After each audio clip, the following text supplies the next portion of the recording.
and welcome. I'm Andy Miocha and you are watching A News. Let's have a look at the headlines.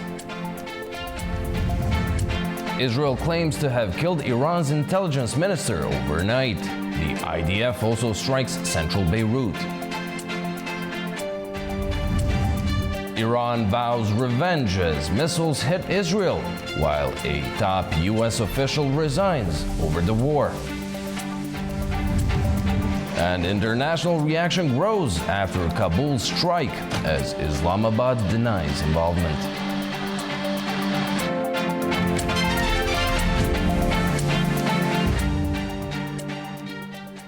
Thank you for tuning in. We start in the Middle East. Israel is claiming it's killed Iran's intelligence minister Esmail Khatib in a strike overnight.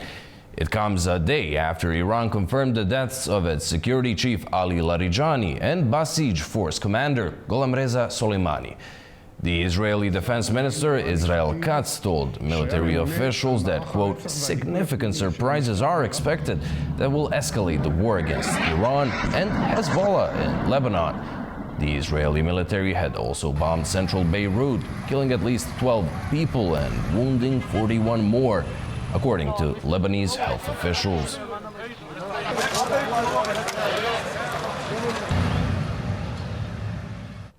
Iran is signaling a strong response following the killing of senior officials in Tehran, with missile exchanges already underway with Israel.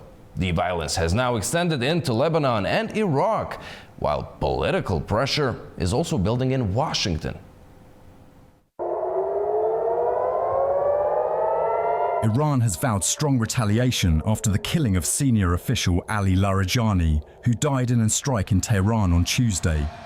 Iranian state television says the country responded by launching multiple missiles toward Israel, describing the attack as a direct act of revenge.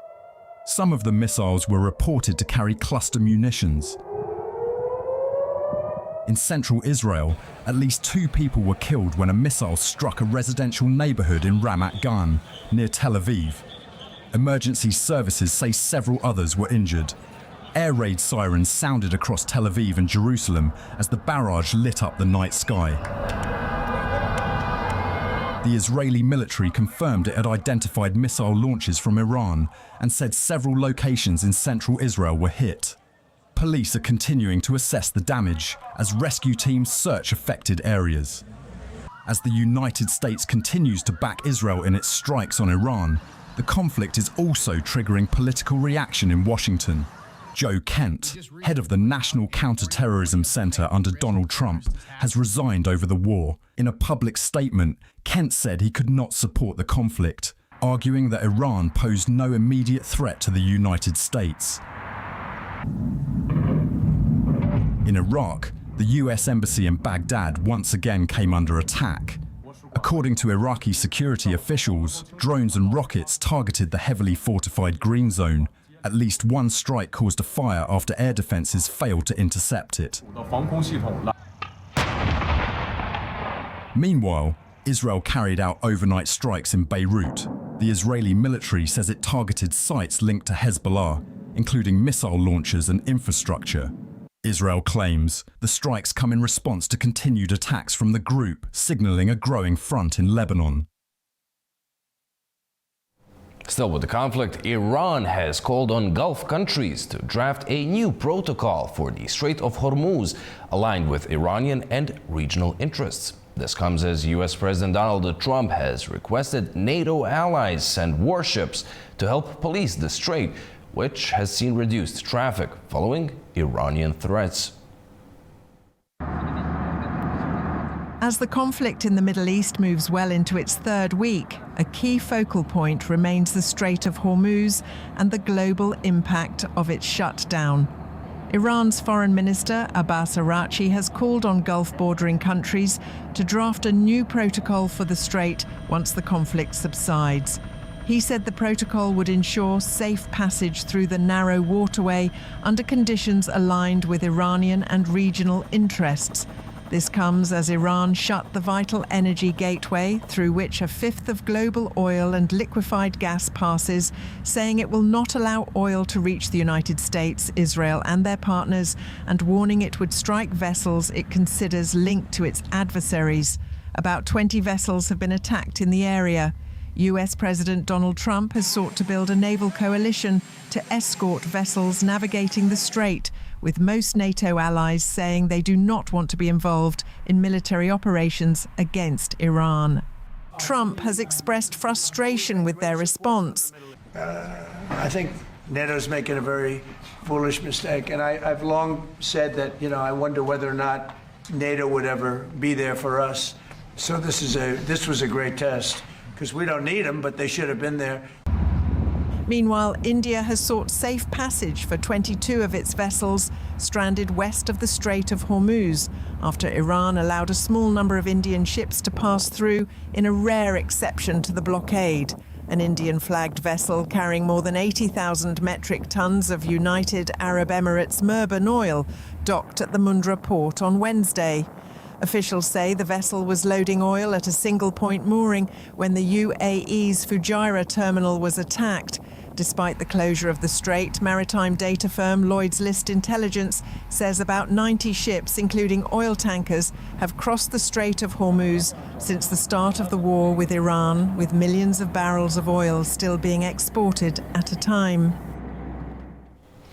Well, these efforts by the United States to build a coalition to secure the Strait of Hormuz are facing resistance from key allies. France has made clear it will not take part in any military operation while hostilities continue, highlighting a growing transatlantic divide.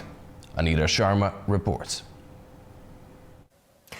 Welcome to this day in Europe as France rules out joining any military effort to reopen the Strait of Hormuz, dealing a fresh blow to U.S. efforts to build a coalition. French President Emmanuel Macron said Paris would never take part in operations to unblock the strategic waterway while hostilities continue, stressing France is not a party to the Iran conflict. Macron appeared to push back against suggestions from Washington that allies should support U.S.-led action.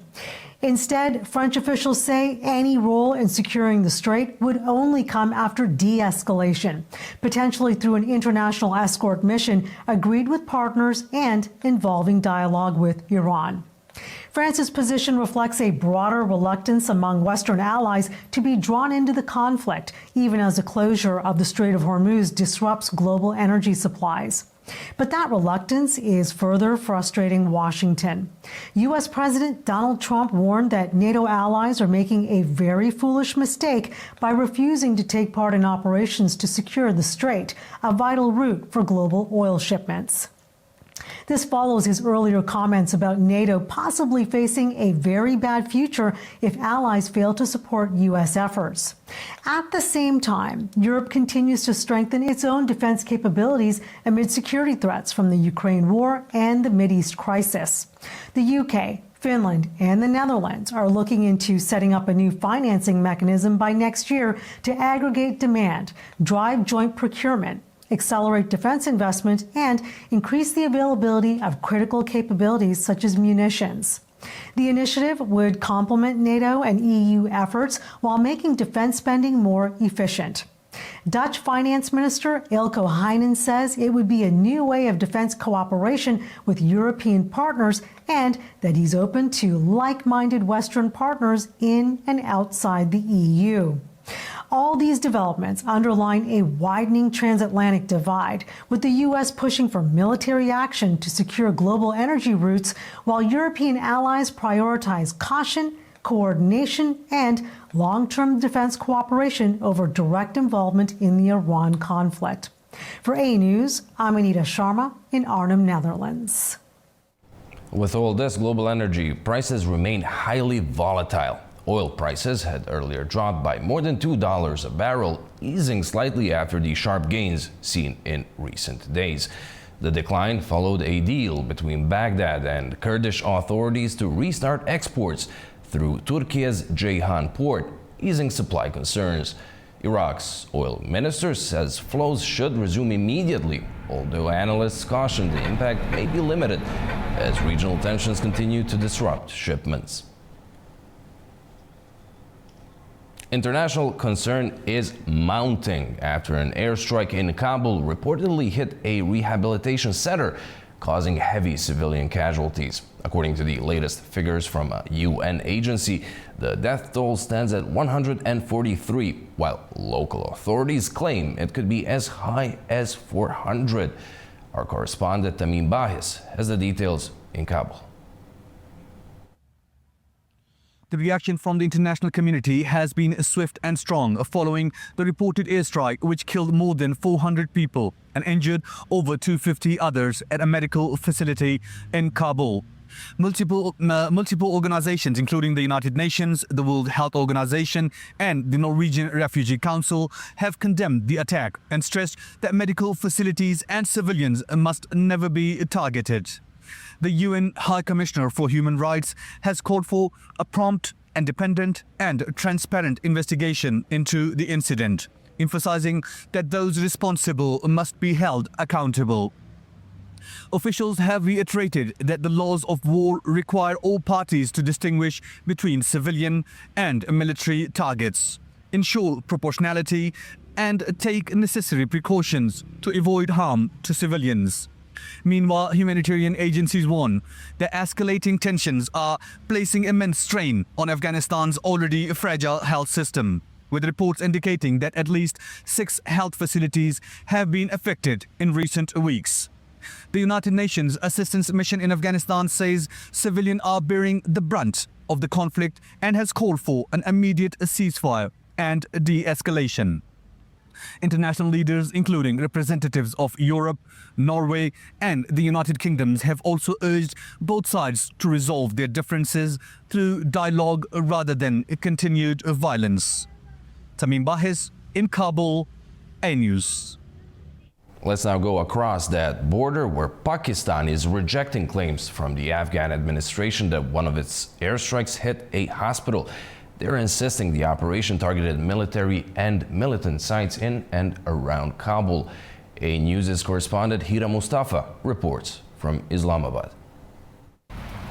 Pakistan's Information Minister Ataullah Taris says the aerial strikes targeted only military and terrorist infrastructure, including ammunition depots, technical equipment storage sites, and installations linked to hostile activity against Pakistan.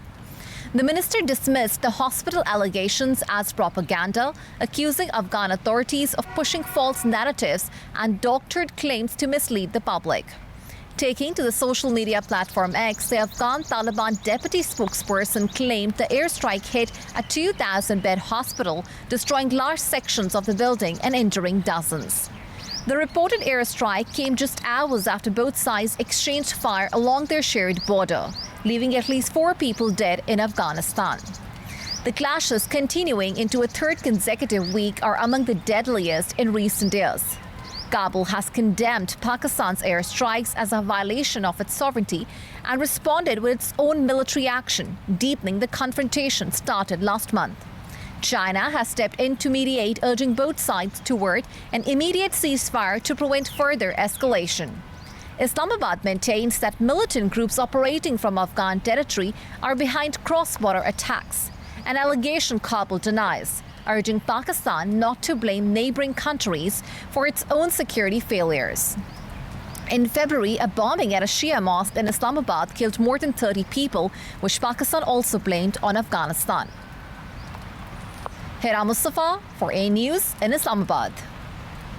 As tensions between Afghanistan and Pakistan are rising, there are fears of further escalation. China is now urging restraint as violence continues along the border. For more on that, let's go to Beijing and A News' Mahnur Makhdoom. China has called for an immediate ceasefire between Afghanistan and Pakistan amid escalating cross-border clashes, expressing deep concern over rising violence and civilian casualties. Chinese Foreign Ministry spokesperson Mao Ning said that Beijing is closely monitoring the situation and urged both sides to remain calm and exercise restraint. warning that further escalation would worsen losses and instability in the region.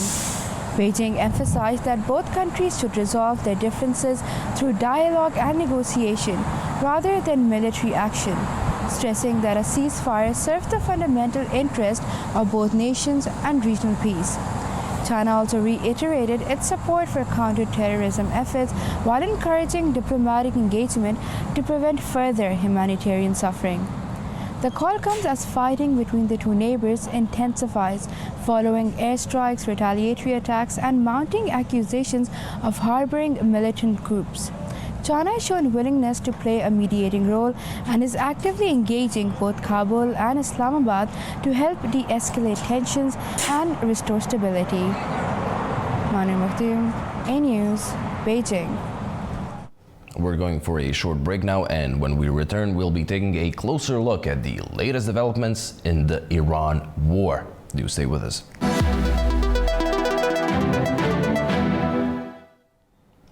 Welcome back. With another reported assassination of a senior Iranian official, Israel had also pushed on with its campaign in Lebanon, bombing the capital.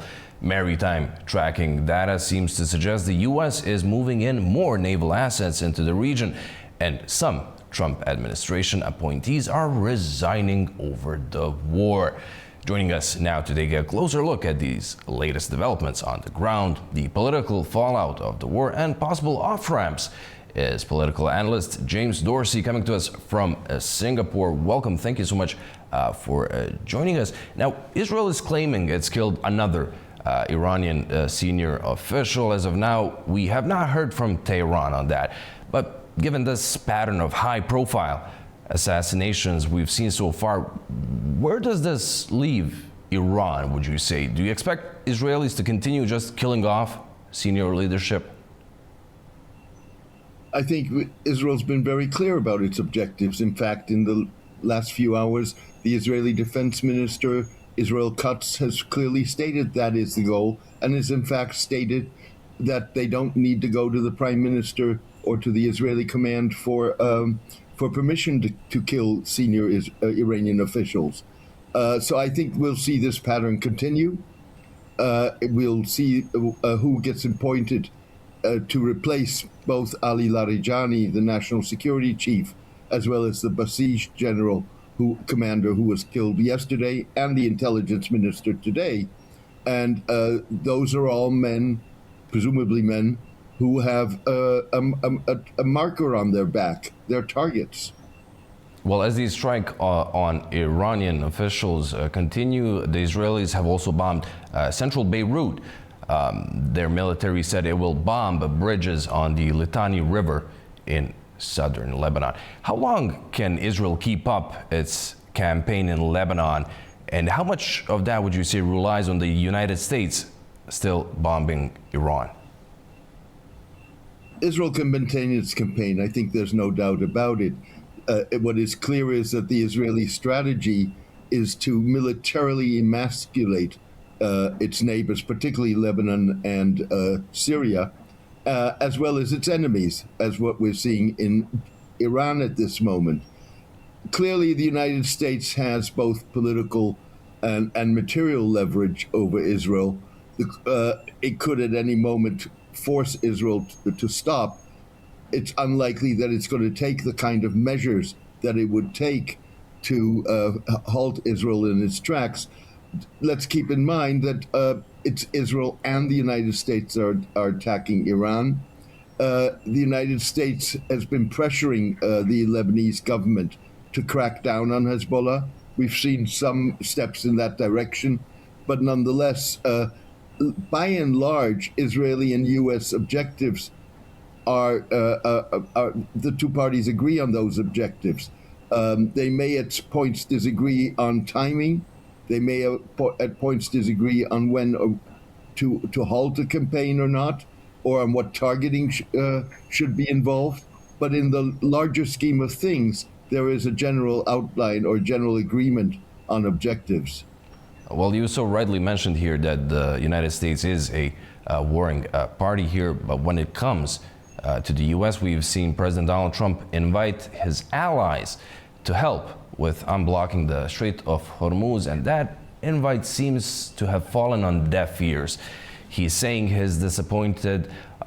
Has he perhaps overestimated the goodwill U.S.'s traditional allies have with Washington at this moment in time?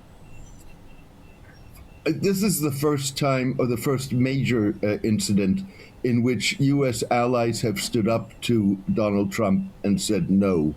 Until now, if you look at the last 14 months or so that Donald Trump is in office, what you've seen is that he very successfully changed the nature of international relations. He is at the center of those relations.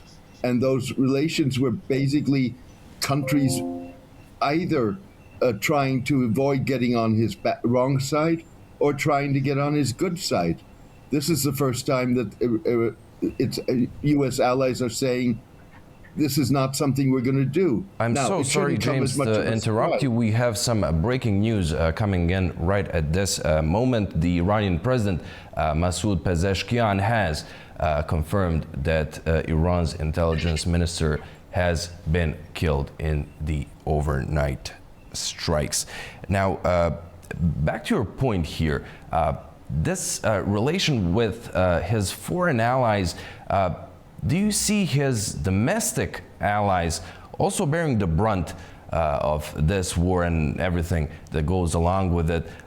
There kind of seems to be a rift in his base. We've seen the head of the National Counterterrorism Center resigning. He said in a letter, and let me quote him here, he cannot in good conscience support the ongoing war in Iran as it posed no imminent threat to the U.S.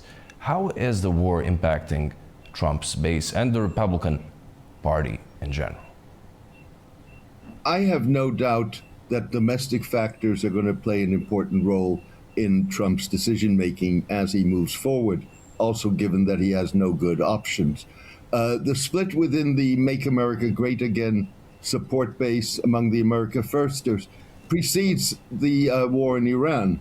What the war in Iran is doing is bringing it into sharper relief. And Trump's problem is that while a majority of Republicans back the war in Iran, a majority of Americans do not. And among them, many of the undecided who have to yet decide how they are going to vote in the midterm elections in November. And that's going to be a crucial factor. That's part of Iran's strategy, increase the pain particularly for the United States and particularly on Americans at the gas pump. How likely would you say that a U.S. escalation is here, especially because of those midterms coming up? We've heard reports that a U.S. Navy warship believed to be carrying Marines is making its way to the region. CNN reported that it was somewhere off of Singapore, so you might be the best person to ask. Do you see this escalating to a point where there are American boots on the ground, if not in mainland Iran, then on the Harg island? I don't think that Trump has any option but to escalate this war. At this point, what's going to symbolize what happens in this war is the Strait of Hormuz. He needs to have that strait open to fully open, unrestricted traffic through the strait. At this moment, it's Iran that controls who goes through and who doesn't. In order to ensure that there is free traffic through the Strait of Hormuz, Trump will have to take military action. We've already seen the dropping of 5,000-pound bombs on missile sites along the Iranian shore or coast along the Strait of Hormuz. Kharg Island is an option. However, Kharg Island is about 350, 400 nautical miles north of the Strait of Hormuz. That isn't going to immediately affect what happens in the strait. What it would do is significantly enhance the U.S. stranglehold on the Iranian economy. Other options would be occupying Iranian-occupied islands at the mouth of the Strait of Hormuz. These are islands that Iran occupied in 1971. It wasn't the current government of Iran that did so. It was the Shah of Iran, and they're islands that are claimed by the United Arab Emirates. So I think you could see a limited number of boots on the ground, but I don't think you're going to see some grand-scale invasion of Iran as a country as we've seen elsewhere. One interesting thing we've heard from both American and Israeli officials, they've essentially been saying that this war is won. Now, given those objectives, the missiles, Iran never having nuclear weapons, and so on, what do you see as a likely practical objective that needs to be carried out, completed, so that Donald Trump can just say, okay, we won, we're pulling out, the operation stops? That is Donald Trump's problem. He can basically, for the government in Iran, regime survival is victory. And so far it's demonstrated resilience, it's demonstrated the ability to resist, it's demonstrated regime cohesion. On the other hand, the nuclear issue as a success in this war isn't going to wash well, given that Trump said that Iran had, or the United States had obliterated Iran's nuclear capabilities in June of last year. What remains is the 406 or 408 kilograms of uranium enriched up to 60% that we don't know where they are, and that the United States has demanded that Iran hand over. To try and find those 410 or 408 kilograms would be a very difficult and complex enterprise that could cost significant casualties on the part of the Americans. The ballistic missiles, sure, they've probably destroyed a lot of Iran's ability to produce those missiles. They've presumably destroyed significant stockpiles. Iran's still capable of firing them. And in many ways, it only has to fire one that either gets through or the debris of which causes damage to make its point. Let's go over to Europe just for a minute. We saw the French, who have declined Trump's invite to help unblock the Strait of Hormuz. They had an offer of their own to broker peace talks between Israel and Lebanon. They had some suggestions, and reportedly it should lead to a non-aggression pact between the countries. Paris just today said it's unreasonable to expect the Lebanese government to disarm Hezbollah while the country is under Israeli bombardment. Do you think France can get the United States to back their plans after this whole Strait of Hormuz thing? First of all, the Israelis have already said that they're not willing to negotiate with the government. And the offer by the Lebanese government to negotiate directly with the Israelis is remarkable. That's something that Lebanon has long refused. I don't think that whether or not Israel agrees to a negotiation in Lebanon over the future of Hezbollah is linked to the Strait of Hormuz. While both of the wars, the one in Lebanon and the one in Iran, serve the same Israeli strategic objective, it's not what happens in the Strait that's going to influence what happens in Lebanon or the other way around. James, thank you kindly for joining us and providing us with your insight and analysis. My pleasure. Thank you for having me. Now, after a short break, we'll take a look at Azerbaijan's latest humanitarian aid deliveries to Iran ahead of the Novruz holiday. Stay with us.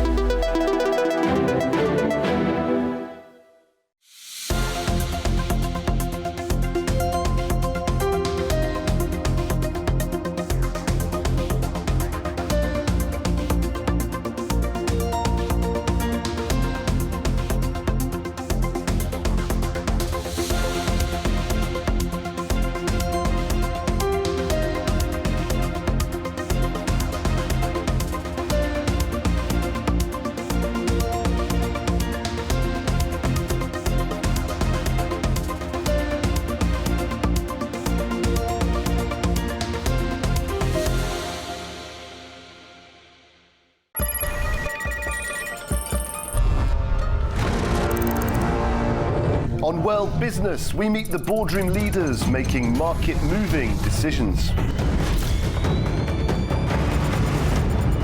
And find out how leaders are dealing with continuous technological disruption.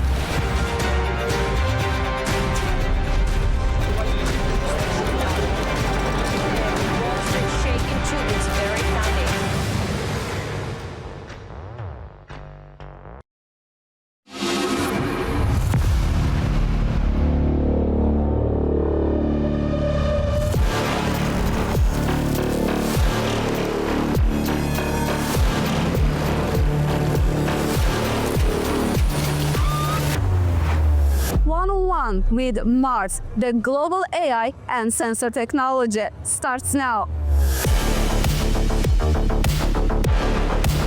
We need to adapt much quicker and much faster to allow us to detect, to classify, and to ultimately defeat these new asymmetric threats. We can use NIDAR to autonomously instruct and guide that asset, whether it be a tracked UGV or a surveillance drone.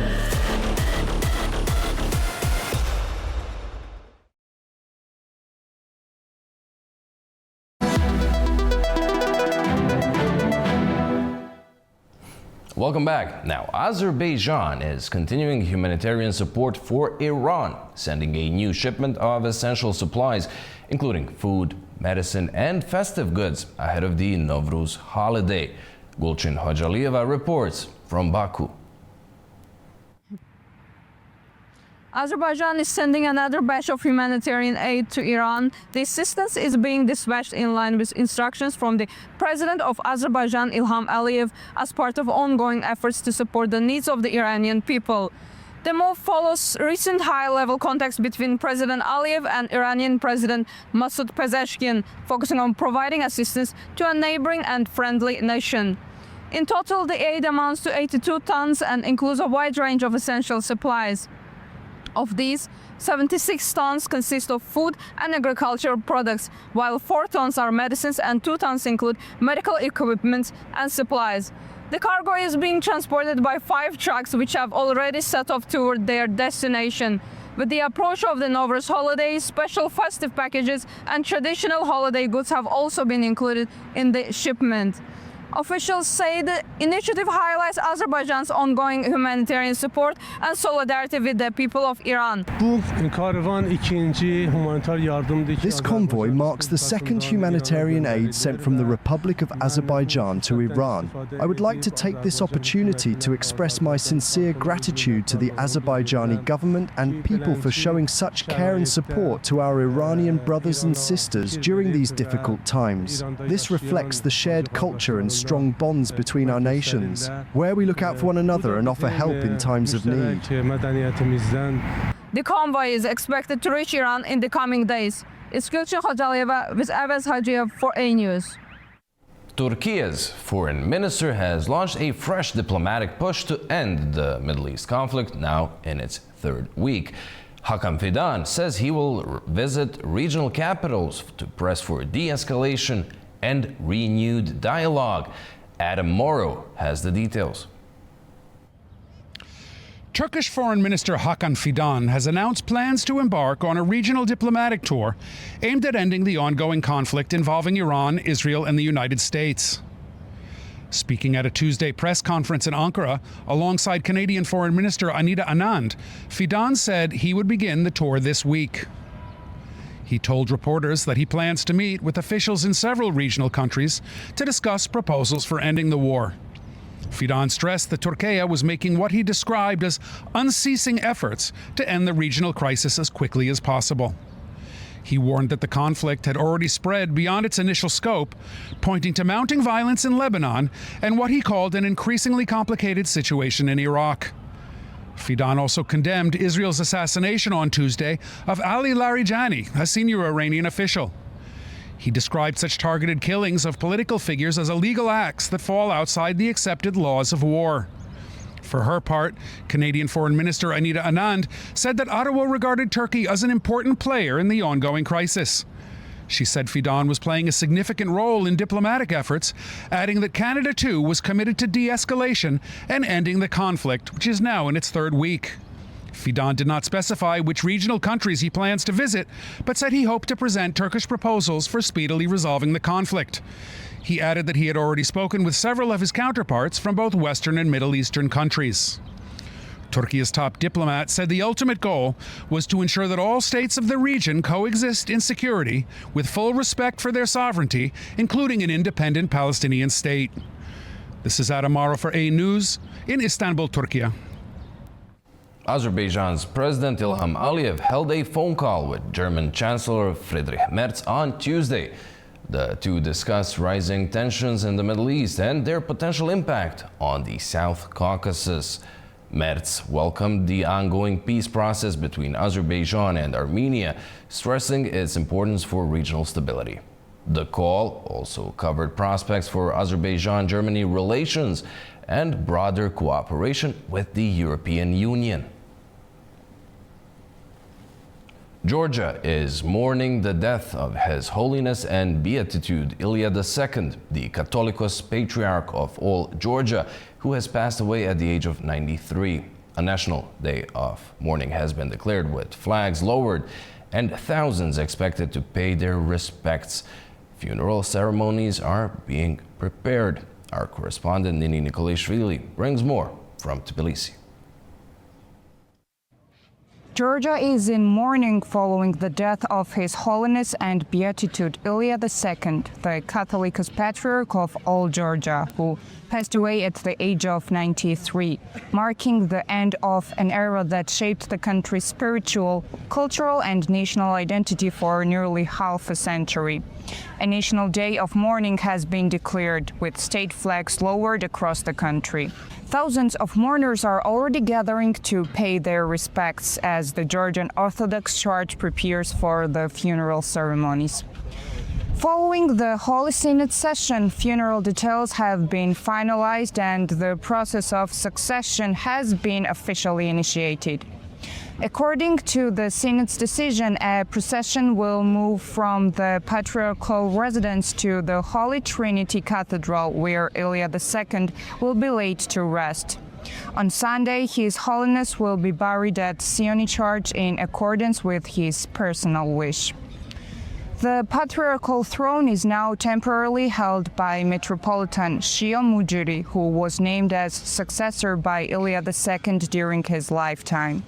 However, the formal process of electing a new patriarch will involve both the Holy Synod and an expanded council, with final selection resting in the hands of the Synod members. The Church is expected to elect a new patriarch within a maximum of 2 months. Leaders from around the world, including religious figures and international officials, have expressed condolences, highlighting Ilia II's global influence and moral authority. At the same time, concerns have emerged regarding the upcoming election of a new patriarch. Archbishop Zenon recalled Ilia II's own words on the matter, stating, "One thing that must be said is that neither the government nor anyone else should interfere in this. This is my wish." The Synod's decision underlined that this wish has been respected, reinforcing the importance of an independent and canonical process.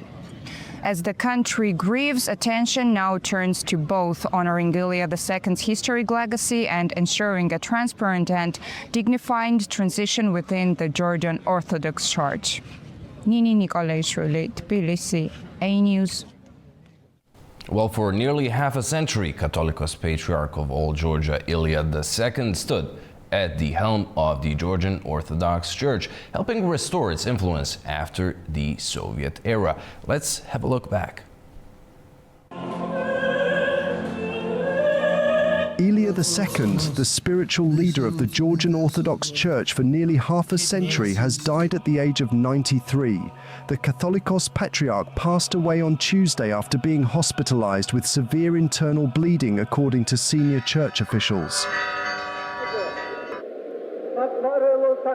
He led the church since 1977, overseeing its transformation from an institution suppressed under Soviet rule into the most influential non-state body in Georgia.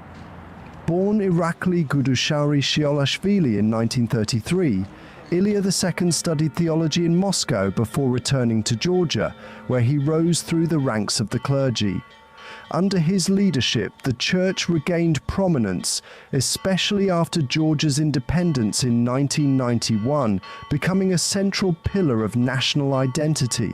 A landmark agreement in 2002 further strengthened its position, granting the church special rights in education, cultural heritage, and taxation. Ilia II remained one of the most trusted figures in the country as the church consistently ranked as Georgia's most respected institution. Throughout his tenure, he navigated the country's struggle between traditional values and aspirations for closer ties with Europe.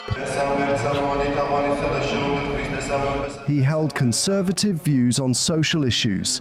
His leadership also faced scrutiny over the church's ties to Russia, a sensitive issue in Georgia's political landscape.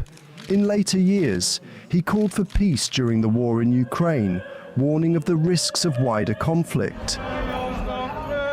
The Holy Synod now has 40 days to elect his successor. The European Union is preparing a new round of sanctions against Russia, but says Kazakhstan will not be targeted.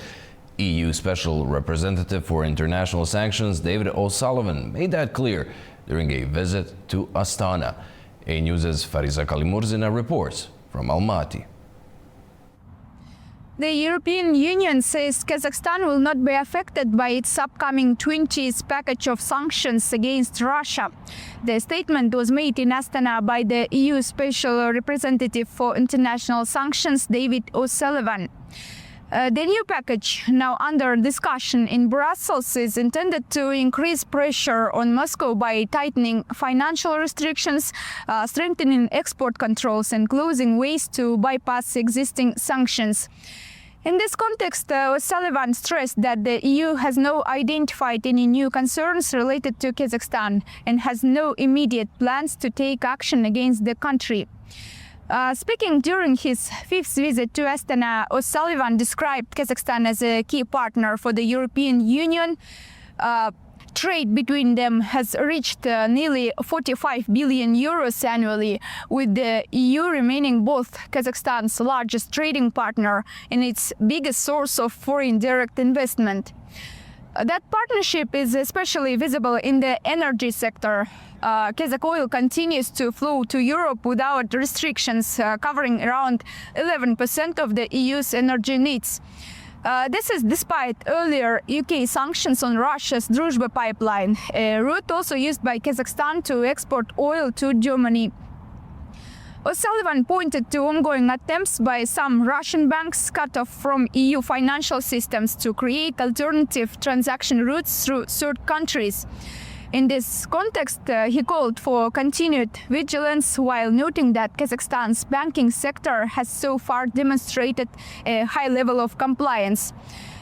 This issue is part of a wider regional picture. Following visits to Kazakhstan, Kyrgyzstan and Uzbekistan, EU officials say they are seeing signs of trade flows being redirected toward Russia, particularly through Kyrgyzstan in recent months. If these trends continue, Brussels warns that additional measures may be considered. Fariza Kalimurzina, Almaty, A News.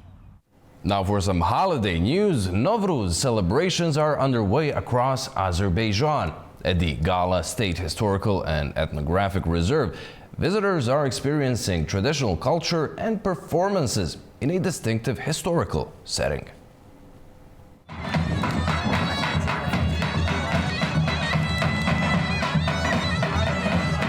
With Novruz just around the corner, festive events are taking place across Azerbaijan. Their festive atmosphere is now being felt at the Gala State Historical Ethnographic Reserve, where visitors are immersed in the Spring Fortress celebration set in a historical environment. A festive program kicked off with the lighting of a bonfire, bringing the spirit of Novruz to life. Visitors of all ages are gathering to celebrate the holiday in a traditional setting, surrounded by colourful decorations and live performances. As a young Azerbaijani, I am very happy that this tradition is still continuing in a solemn manner. For me, it is both pleasant and proud that for several years now, both in Shusha and Kankendi, we have been celebrating this holiday with a joyful solemnity. All the elements of Novruz are on display for visitors. Traditional crafts like carpet weaving and pottery are showcased alongside music performances, theatre acts and art exhibitions. Dances take centre stage in the celebrations. We have gathered here for the Novruz holiday. The atmosphere is great. The dance we perform is a national dance. We use fire, swords and fireworks during the dance. Visitors also get a chance to see the creativity of students and staff. Today we present a collection of handiwork of students and teaching staff. The works are eye-catching and also demonstrate the activities of our educational institution. Organisers say such events help preserve cultural heritage while bringing people closer to their traditions. Currently, residents of Kala village and the surrounding villages have gathered here. Our guests and the residents are actively participating in the revival of our traditions. Novruz is not only celebrated in Azerbaijan, but also across many countries in the region. It marks the arrival of spring and the beginning of a new year. The holiday is a time of renewal, family gatherings, and vibrant cultural traditions. After a short break, we'll be taking a look at Turkey's push for de-escalation and peace in the Middle East. Stay tuned.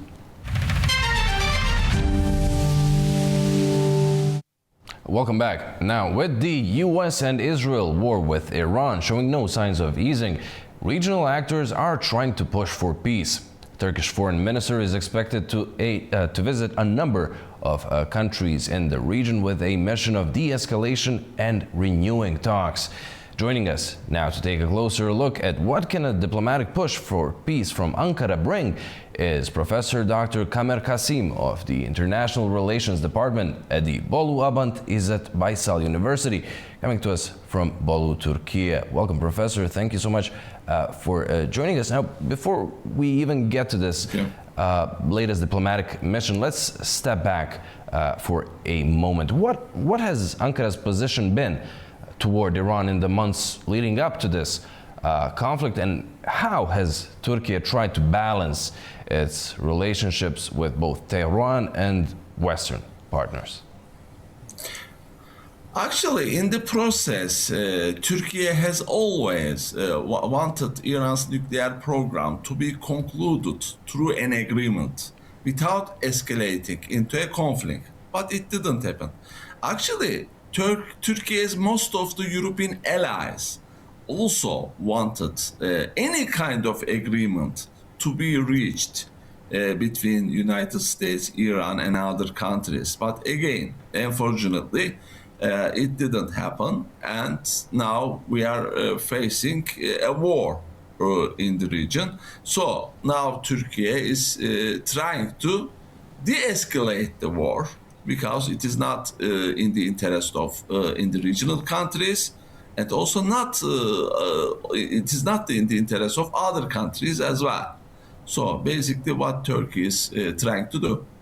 And now, with this diplomatic mission underway, many of the Gulf states are feeling the direct brunt of Iran's actions and retaliations against the United States and Israel. How receptive would you say they will be to Turkey's mediation efforts right now?